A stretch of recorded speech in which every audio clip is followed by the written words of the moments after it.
கிராமத்துக்கு 10 wine shop இருக்கு sir. ஆனா ஸ்கூலு 2 தான் சார் இருக்கு. எல்லாரும் குடிச்சு குடிச்சு அழிஞ்சு போறாங்க சார். 10ஆம் கிளாஸ் படிக்கிற பசங்க எல்லாம் கூட குடிச்சிட்டு அப்பா நெஞ்சில ஏத்தி ஒதுக்குறாங்க சார். நான் சின்ன வயசா இருக்கும்போது ஊருக்கு 4 பேர் தான் சார் குடிப்பாங்க. அது யாருக்கும் தெரியாம. ஆனா இப்ப குடிக்காதவங்களை பார்க்கறதே அதிசயமா இருக்கு சார். யார் பக்கத்துலயும் சந்தோஷங்கிறதே இல்ல சார்.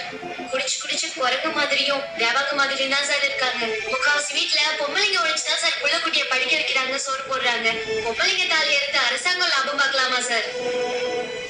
குடிச்சு அடிக்கிறது குளம், குட்டை, ஏரி, கொண்டை, வயல்னு எங்க கால வச்சாலும் water bottle, beer bottle. Wine ஷாப்பை திறந்து எல்லாரையும் குடிக்க வச்சு மக்களை மட்டுமா சாவடிக்கிறீங்க? இந்த மண்ணையும் சாவடிக்கிறீங்களே சார். இது நியாயமா?